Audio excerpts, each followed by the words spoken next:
Marriage is wonderful, but it does bring its own difficulties and problems. But we can never put all the pressure on one person to fill our loneliness. It just doesn't work. And so, whether you're single or whether you're married, your deepest connection has to be with God.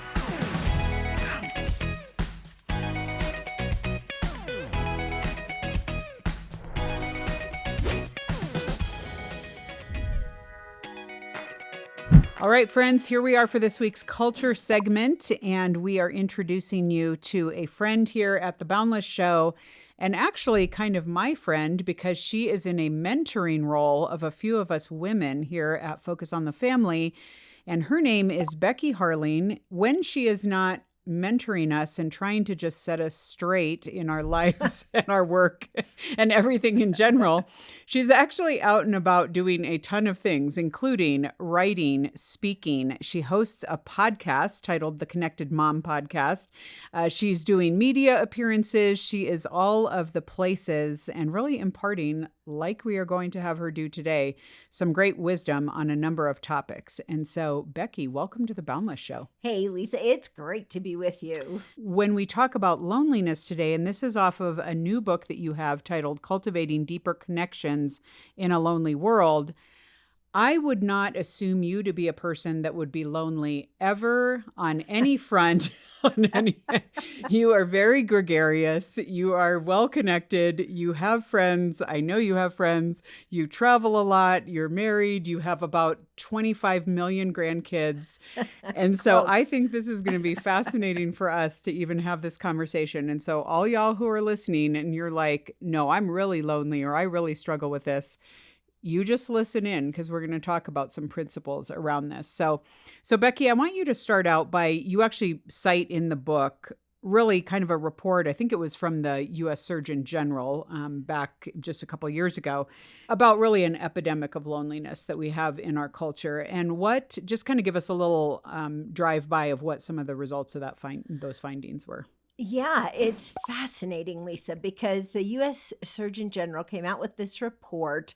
It's a report on community and connection and why we need to get back to that. And it came out after COVID. And, COVID, everybody said, well, that's why we're lonely. It's just the pandemic. But that's actually not true as you read the whole report. So we are in an epidemic of loneliness that has been building for the last probably 100 years. And one of the most startling statistics in that report is that 1 out of every 2 American adults feels significantly isolated at least once a week. And that's pretty extreme, because loneliness then leads, the report goes on, to a rise in depression, anxiety, and a host of other mental illness issues. Well, that is fascinating because actually you saying that, I would have for sure assumed that we can blame all of this on COVID. Yep. Everyone feels like that was a pivotal point of just why are we so lonely? We all got lonely all of a sudden. But you're saying it's really just shining the spotlight on something that had already been happening. The other thing that I think you just touched on, which I definitely am going to want to delve into a little bit more, is actually a straight up quote from the book, which I thought, some of us are going to have to put this on our walls or on our laptops or something, but I thought this was a big aha for me. You say loneliness is not the absence of people, it's feeling disconnected from those people. And I think that is the crux of this conversation. So I want you to tell us, really, let's explore this a little bit. How does loneliness show itself in our relationships or lack of relationship? And what are some of the key factors you feel? Because clearly we have more and more, we have a population. It's not like we're all sitting out in the middle of the wilderness somewhere. No. There is a disconnection problem. And what would you say is playing into that?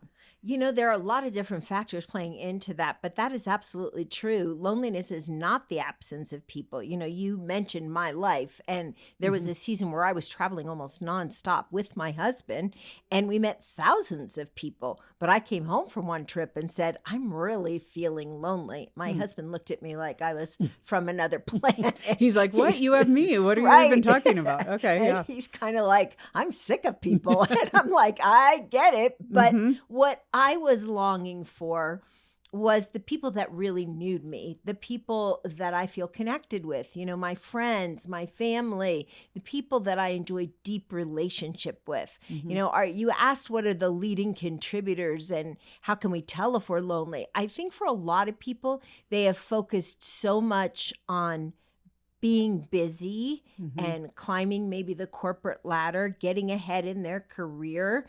And all of a sudden, they go home at night, they're exhausted. And so what do? They just begin scrolling their phones, Yeah. and it's not Yeah. real connection. Right. It's just anesthetizing the ache of not having the deep connections. Right. Because obviously there are some things that cat and recipe reels cannot fill in you.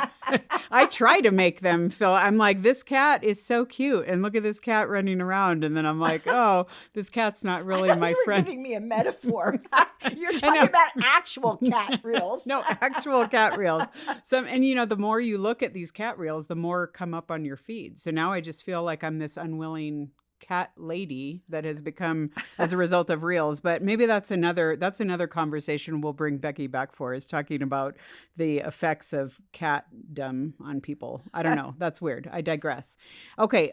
This is another thing that I think is fascinating, because you actually talk about in your speaking, in your writing, you've talked a fair amount about friendship. I think another assumption is, well, I have these friends, and we think of people that we may engage with at church or maybe at work or whatever, but we seem to have a problem going deeper in friendship. Yes. Like this inability, we have a lot of acquaintances, but if we were to ask the average person who really knows you, who would be willing to actually confront you on something, who is someone that you could share a deep hurt with, most people come up empty. And so do you see this like stoppage of the inability to go further with people? Even women have struggled with this? Yeah, absolutely. We've become a pretty shallow society, Mhm. So, at church, we might be growing deeper spiritually, hopefully so, Mhm. but we're not necessarily going deeper with people unless we put the effort in.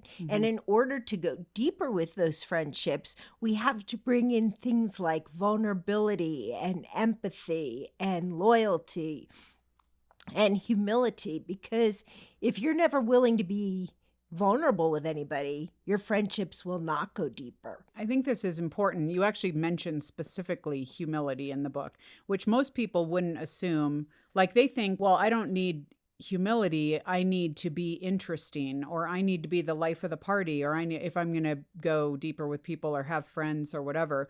Why is humility in relationships so important? Humility is really important in relationships, Lisa, because if we're not humble, we're not going to be vulnerable, obviously, and we're not going to care about the other person. I think we have been termed the me society. And so when we go into the room, like you said before, it's like we feel like we have to be the life of the party. But that gets old quickly, because it's been said there are two types of people in the world. One comes into a room and says, "Here I am." Another comes into the room and says, "There you are." And most people are looking for friends who will notice them, who will value them, who will draw them out in conversation. So if you want deeper friendships, you've got to be interested in other people. Like Paul said in the book of Philippians, he called us to be humble like Jesus was, and to take an interest in others. Don't just be all about the things that you're about. So give us some examples of how to do that, because I think a lot of us feel stunted in like, what is this? Are we supposed to, like, would it be helpful to have an arsenal of good questions to ask people? I know you're big on hospitality. Like, how can we start leading in this space? What are some creative ideas to make that happen? Yeah, I love that question. And I think one of the easiest things to do is before you're going to a party or before you're going even to a friend's house, take a few minutes and think of 3 good questions you're going to ask, beyond just what did you have for dinner last night? Like what was the greatest vacation that you've ever had? Or Lisa, I know you like cruises. Tell me about your last cruise, and draw the person There goes out. the next 5 hours. Good.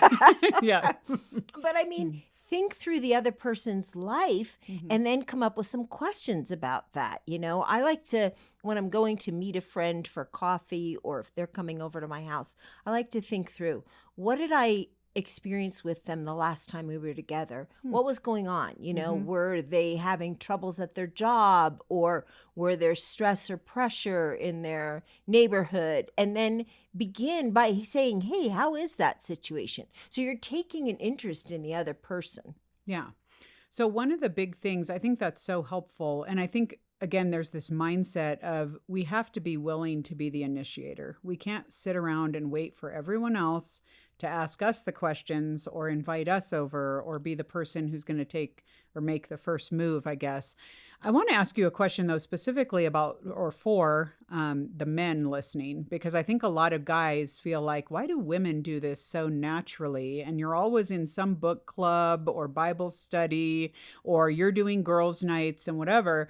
And most of the guys that I know either don't want to hang out or they just want to sit and play games or watch football or something like that. Or in some of the environments I'm in, whether it's work or even sometimes in a church or ministry environment, it's just so awkwardly competitive or even cutthroat. What's your advice to the guys for how they could make this happen in a way You, that's a little bit more assumptive? I think for men, sometimes it starts around an activity. Hmm. So if you're into basketball, go gather a bunch of friends and play basketball first. Then say, hey, let's have a cup of coffee. Hmm. And then again, just learn how to ask questions. Or maybe if basketball's not your thing, maybe it's golf, or maybe it's, I don't know, a cooking class together. But choose something where there's commonality in the activity. But then from there, dare to go deeper and say, hey, how is your job going? How is your relationship going with your people at work? What are the pressures? How can I pray for you if you're with people that are believers? Is a great question to ask. Hmm. Everybody needs prayer, right? Yeah, that is good. It just reminds me it's so hard. We always think that we're going to be the most awkward person trying to do this. And I do think of one of my best friends now when she was first getting to know me. I remember her being, and she's kind of like a cut the clutter. She hates chit chat. She likes having a few closer friends instead of a wide network of friends. But she kind of just approached me and was like, anyway, I kind of feel like I want to be your friend. And so maybe let's set up some times to get together. And I was like, whoa. I mean, I was like kind of put off and I remember telling her, and she still gives me a hard time about this. I remember saying, I kind of more like friendships to develop organically, like, which was kind of my like stiff arm, towards, Yeah. don't call me like every week or try to get together and do stuff. Cause I was kind of this like flitting around having a bunch of friends who maybe not all of them were deep. So I think it is, maybe we have to be sensitive to that of like, you can't Yes. just steamroll someone and be like, almost like dating. God told me that we're going to be friends. Oh, So yeah. I'm putting you on my calendar 3 times a week. I think that could be kind of awkward, Yeah, maybe. and in humility, you respect another person's boundaries, Hmm. right? So you're not coming into the relationship, the friendship, thinking, "Oh, this is my new bestie. We're Yeah. gonna go get matching Right. tattoos." You're like, "Okay, I'm gonna get to know this person, and I'm gonna draw them out because every person out there has a really interesting story. Yeah. So just get to know them and see how the friendship gradually develops." Yeah. That's great. There is something else, kind of I want to pivot and ask you because I think it's very unique to our audience. We have so many listening, Becky, who are single. And I think there's this prevailing thought among singles, maybe because of the way previous generations did it or the way they see it play out. And they're saying, well, I don't have to worry about this because once I get married, this is going to solve my loneliness problem because I'm going to get an amazing husband or an amazing wife who will kind of be the be all and all to me. And so without, dissing your dear husband, talk to us about why that might not be an accurate mindset to have. Listen, I know as many people who are lonely in a marriage Hmm. as who are lonely outside of a marriage. The Hmm. marriage is not going to be the end all. Marriage is wonderful, but it does bring its own difficulties and problems. There were times where, and there still are, where Steve and I can't even relate to each other. We're on opposite planets as far as how we view something, but we can never put all the pressure on one person to fill our loneliness. It just doesn't work. And so whether you're single or whether you're married, your deepest connection has to be with God. The more secure you are there, the more you can love other people out of the overflow of a full heart. And you're not coming to them all needy, like meet my every need, That's good. because that just doesn't work. Yeah.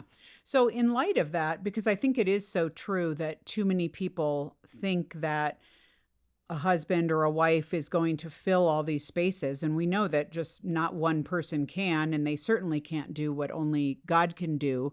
But talk to us a little bit about what it looks like then in terms of friendship and in terms of pursuing relationships are we supposed to be prioritizing quality over quantity? Or do we, what if you're a person who's a massive extrovert and you have friends that are like, look, I can't handle all of you, or so how do we figure cat reels? Right, exactly. Yeah. So how do we figure out like what it looks like to move towards a position of health in the number of friendships we can even sustain, what that looks like? Because I think expectations are different across the board. They are. There was a study that came out of Britain, actually, that, and I think it's like one person can handle more than 150 relationships, and then you can only have 50 good friends, and you probably will only have 3 to 5 really, really close friends. Okay. So, but it does look different. Like if you're a really classic introvert, maybe you only need one really good friend and, plus your family or whatever. But take the time to be intentional with that one really good friend. If you're extroverted, maybe you can handle 5 really close friends, but be intentional. And if you find yourself getting worn out, then it's time to think back, okay, am I trying to be all things to all people?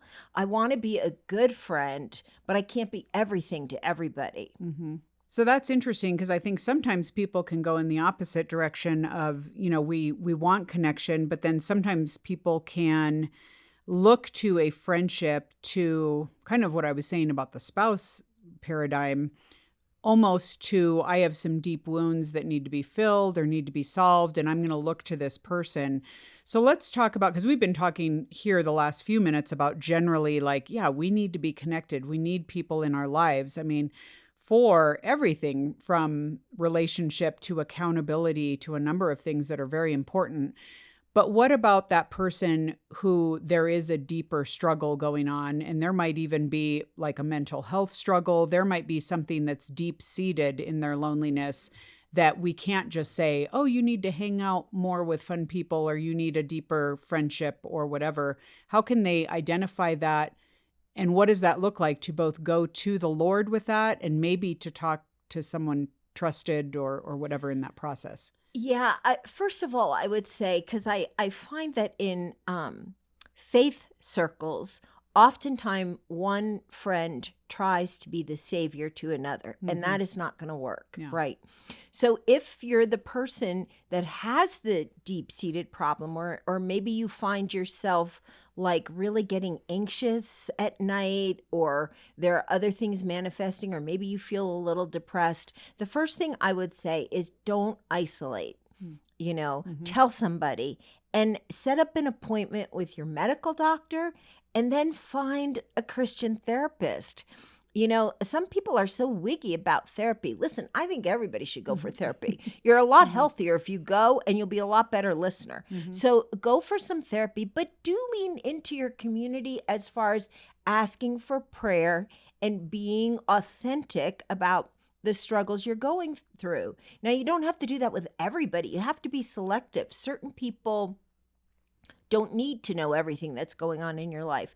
But maybe you have 2 or 3 friends and you tell them, hey, I'm really dealing with depression right now, or I'm really dealing with anxiety, and I'm seeing a counselor for it, but I would love you to stand with me in prayer. It's not like you're expecting them to take you out every night so that you don't have to deal with this anymore. It's that you're asking them, would they be willing to pray for you or stand with you in it and check in on you every now and then.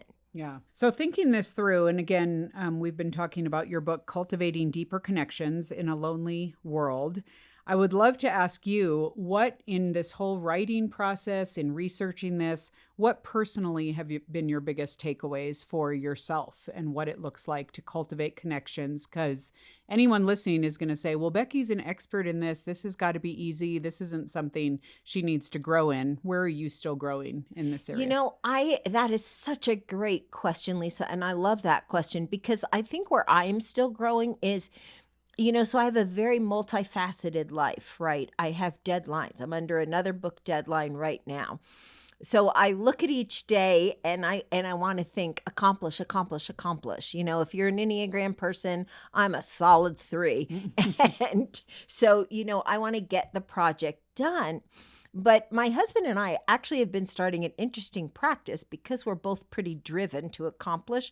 We ask each other at night, who did you love well today? And I'm finding, like, even though I'm under contract for a book, I'm not going to just do the book. First of all, I'll go bananas just being home by myself. But second of all, I'll start to get sad because I need my people. So I'm really intentional, even with how I plot out my time. Yes, I'm going to spend this amount of hours working on this chapter, but then I'm going to go to lunch with a friend, or then I'm going to call one of my friends that lives long distance. So I'm trying to be really intentional. I am a cancer survivor, by the way. Yeah. I know that seems unrelated, but cancer was very clarifying for me. Sure. Because it's not just about accomplishing. All of a sudden, when you're facing cancer, and that could be the end of everything, you realize, okay, these relationships, these people are important to me. So I want to put the effort and the time into that. Yeah. So you can't say to Steve at night, let's see, who did I love well? I loved my to-do list well today. That doesn't count as an answer. Well, we found ourselves saying, how was your day? And he would say, oh, my day is great. I got this amount of donors. I finished this amount of emails. And I would say, oh, my day was great. I finished, 2 chapters. I did this podcast. And then we're like, no, wait. We got to say, who did you love well today? Yeah, that's a great question, a clarifying question. That's awesome. Well, folks, again, this book that we've been talking about with Becky right here is Cultivating Deeper Connections in a Lonely World. So much info in there that we didn't even get to touch on. So you're going to need to get a copy of the book. Becky, thanks again for being part of this conversation. Hey, thanks, Lisa. I love being with you.